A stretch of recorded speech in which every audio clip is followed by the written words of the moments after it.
Hi, everyone. We are back for another episode of the Minnesota Due Process Coach. And today on this episode, it's just me. We have some exciting stuff coming that I want to talk to everyone about first. And then I have a couple things just to go over with the season that we're in here in special education. Coming soon, we have a really exciting partnership and collaboration that I can't wait to tell everyone about. So look for that on our social media. That will be dropping of who our partnership and collaboration will be with, and it's going to be really good. So I hope you stay tuned and you get excited because I'm super excited. It'll be a continuing partnership with this company, and I'm super excited to share that with everybody once we get that going. The other piece is we will have special guests again next week. Right now it's kind of tricky because it's spring break time and every district is taking a different spring break, it feels like, than actually mine. My kids start next week, and one of my districts doesn't take a spring break, and my other district does, but that's not till April. So it's kind of varying. And then all of my friends and connections that are in my networking group are all on varieties of schedules right now. So I hope you stay tuned because our next guest is a really good one. And you'll get a sneak of that too. So I'm very excited for this person to come on the podcast and to talk with everyone and that I get to visit with this person too. So that's exciting. Today, what I want to talk to everyone about, or just kind of talk about in general, is timelines. In both of the districts that I work in, this is a continuing conversation that we keep having. And I think it's a really good conversation to have overall and to give more knowledge and background around. I think when you get into like this due process role that I'm in, or as a contractor or someone that comes in and really just does the nitty gritty, follows the timelines, does the paperwork trails, all of that, it starts to become very automatic for you. Whereas I think when you're in the day to day in the trenches, when you're teaching, when you're preparing, when you're working with students, when you're dealing with behavior, when you're doing all the things, timelines get really blurred. And that's absolutely understandable because you're trying to juggle so many different balls. And I think we have to have some grace with teachers.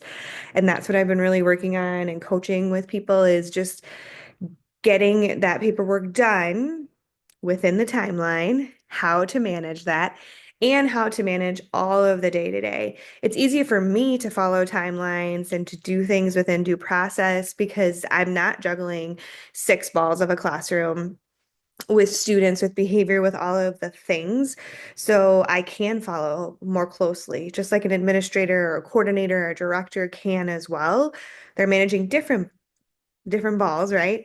But they are able to follow some of those timelines a little bit easier, track them down, ensure they're done because the plates of things that they're doing looks very different than that teacher's plate. And I think that as a coordinator, as an administrator, we have to remember that our teachers are struggling with these things and to have some grace with them. So I've been really working hard with the coordinators I work with to express that message that yes, timelines are important. Yes, compliance is important. I'm the first one to tell you that. But also understanding that there's multiple other things that are happening that we either need to step in as administrators and do and help with, or we need to coach. So a couple of the things that I've been seeing and working with some of my bigger districts are evaluations, evaluation timelines, IEPs and IEP timelines, and what that all looks like, and honestly, why we have them. So I'm going to start with what begins us in special education, which would be an initial evaluation. So, like we talked about in the last podcast with Jen, was that process from MTSS, which is our multi-tiered support system, that moves us into what we call SAT, which is a student centered team that kind of comes together to come up with interventions to work on things with students and identify students that are struggling. From SAT, some districts call it other things. If that student isn't making progress within the time frame that we have set for them with the interventions that we have given, then most likely they get moved to CST, which is our student team for special education. So that team comes together, talks about the student, and decides if they're going to move forward on the evaluation. If we're moving forward on that evaluation with the student, then we start the evaluation process, which is completing the evaluation PWN, making sure all the paperwork is done correctly with that, getting the testing, who's going to do it, checking all the boxes, XYZ, getting that sent to family. And in order to start the evaluation, an initial evaluation, we need to have a signature. Nothing can be started on an evaluation that is an initial until you have a signature from the parent, guardian, whoever is in charge of that student. Okay. I've had a lot of questions around the parent guardian information as well on who can sign. This is where it gets really tricky, right? Is sometimes you have step parents, sometimes you have grandparents. So in order to get the signature from the guardian, that person has to be listed as the guardian on your school-wide server, which is sometimes Infinite Campus, is sometimes is Skyward. There's other information systems that places are using. They need to be listed as the guardian. There should be some sort of paperwork trail behind that. I encourage you to do your due diligence and find out, because sometimes you have a step parent who is not the legal guardian and cannot be signing paperwork for a family. Same with a grandparent.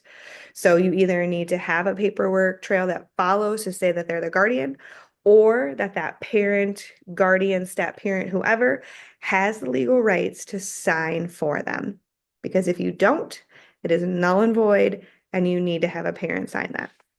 Because they can come back and say nobody told them. Or I shouldn't say a parent, a legal guardian. So once we start the initial evaluation, you have 30 school days to complete that.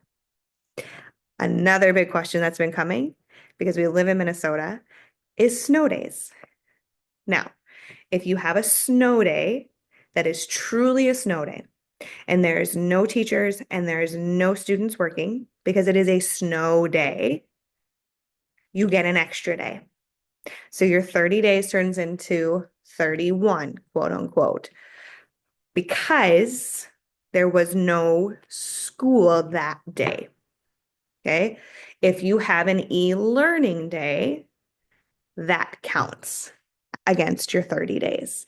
If the student is sick, that counts against your 30 days, because we are going on school days, not whether the student was there or not.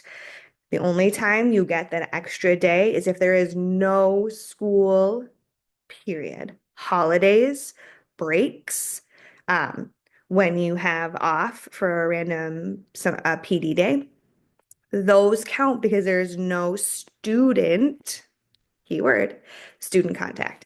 Okay, that has been coming up a lot because we've had some e-learning days, we've had some snow days, and teachers are like, do I get an extra day? I'm like, no, because the students were e-learning, counts against us. If this district says snow day, we can use that. Okay, so you have 30 days. You get that eval done in 30 days. I tell everyone, make sure you get your stuff done early. It helps because then you don't feel behind, all of that. Okay, so then we have that, and the parents have to have that paperwork on the 30th day. It has to be mailed to them, given to them, or emailed if you have electronic consent. Has to be to the family on the 30th day, finalized and in their hands. I encourage you to have your eval feedback meeting after the due date. Sometimes it's a couple days, sometimes it's 1 or 2 days. It's easier for everyone if you can get that report to the family on the due date, they can review it, then you come back. Best case scenario. Sometimes that doesn't happen. Sometimes you have to have it on the due date. If you're having it on the due date, I would try your hardest to get it to that family the day before. Okay, so finalized, given to the family on the 30th day. Initial evals, best practice, should only be an evaluation feedback meeting.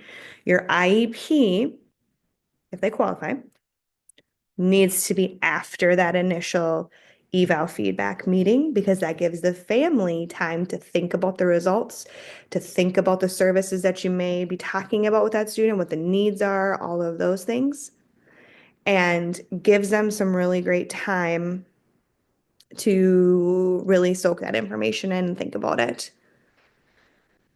You technically, according to MD, have 30 days to hold that initial, keyword initial, IEP meeting. Okay, to plan to hold it. You have 30 days. Best practice, I'm going to tell you, is within a week.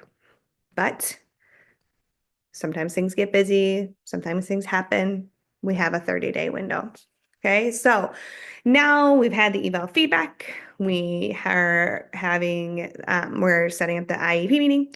We're going to have the IEP meeting. Okay, so we have the IEP meeting with the family.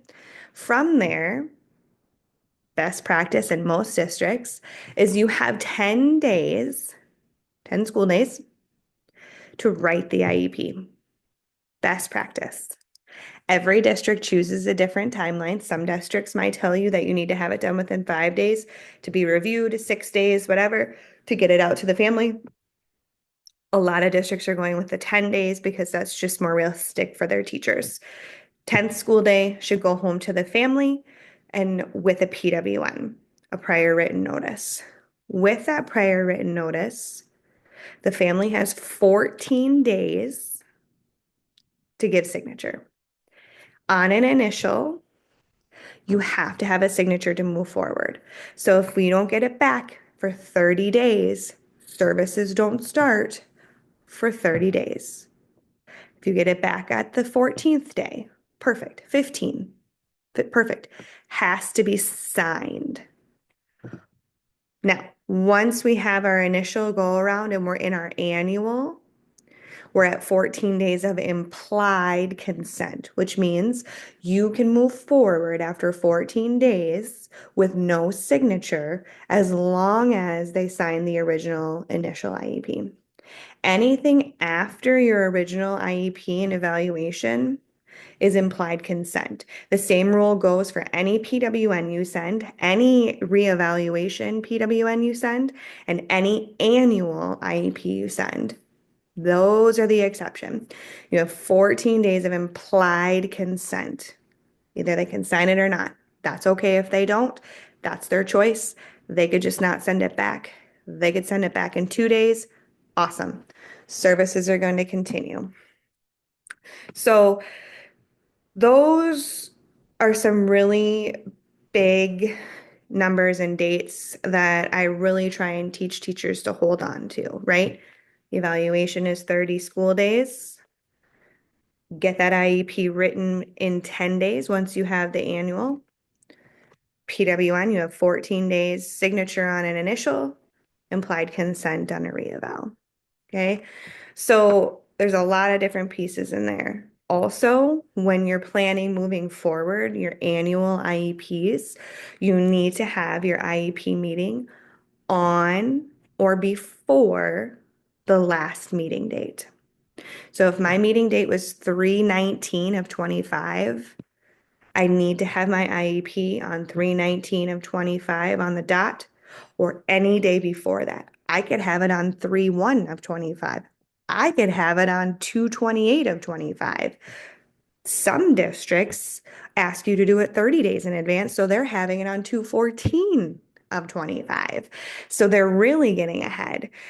It has to be on or before the meeting date. Keyword meeting date, not when the services end, because you want that service time to continue while you're writing the new one.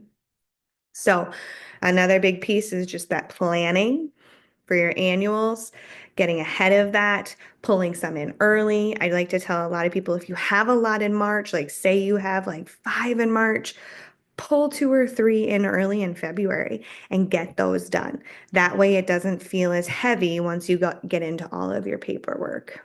I also encourage people to give deadlines to service providers to have their information in. So you have your 10-day window. I like to tell them, tell the OT, the PT, day speech to have their stuff in on the 6th day. That way you're not scrambling to find the information and you know everything's going to be done. So you're just buttoning up those final pieces. So again, a lot of this job as a special ed teacher is managing. And a lot of it is managing timelines. But I think it's really important for all of us to understand what those timelines are and obviously the most crucial ones that we are following. And the ones that I've explained are those, that evaluation, the initial IEP, the annual IEP, and all of your PWNs. Because you're probably going to send more PWNs sometimes than your IEPs if you're making amendments, if you're making changes to the IEP or you're making changes to the services. Sometimes you're writing PWNs because of different incidents that happen. So just knowing that it's 14 days, signature or implied consent. All right. I haven't had a ton of other questions outside of timelines lately and really chasing those down, and just ensuring that everything is completed before you're finalizing. Another key to finalize, finalize everything. Everything in your history should be finalized. Nothing should be sitting. Finalizing your PWN, finalizing your IEP. Everything should be sitting finalized in your history if you're using SPED forms, which you should because SPED forms is amazing. Um, and I highly recommend them to everyone because it's just so user friendly and there's so many different trainings out there to help you. Also, most of the districts within Minnesota are using SPED forms except for a couple. So all of that paperwork can be moved around and sent to those different districts when students are moving around. So that is a really great feature. And they just have a lot of really cool stuff that they offer. It's mostly all I've ever known. So to me, it's the easiest and the most user friendly. Not everybody might say that. Some people might like, I think it's like some plan, Ed Plan. Ed Plan might be the other one. Some people love that one. I've never used it, so for me, I wouldn't.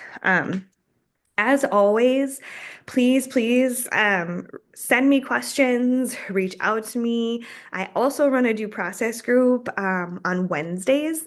If anyone is interested, please just drop me a comment and I can be sure to add you. It's a collaborative group of educators that come together with questions to network, all the different things. I lead it every week, so if you have questions and you want to bring them to me there instead of here, you certainly can. But as always, please like and follow. I'm trying to get the word out. I want to get the word out. So any and all follows and shares, I greatly appreciate. If you're looking for someone to come in and talk to your district or talk to your staff about due process facilitation, due process specialist, what I do, or just talking about compliance, monitoring, anything to do with special education. I absolutely enjoy doing that. Just the other week, I talked to a staff about evaluations and compliance around evaluations and processes. And that's just, I love to talk about that kind of stuff. So if you have a need, please reach out. You can find me on LinkedIn, on Facebook, YouTube, Spotify, and soon to be Apple. So I hope you have a great day and I will see you next time.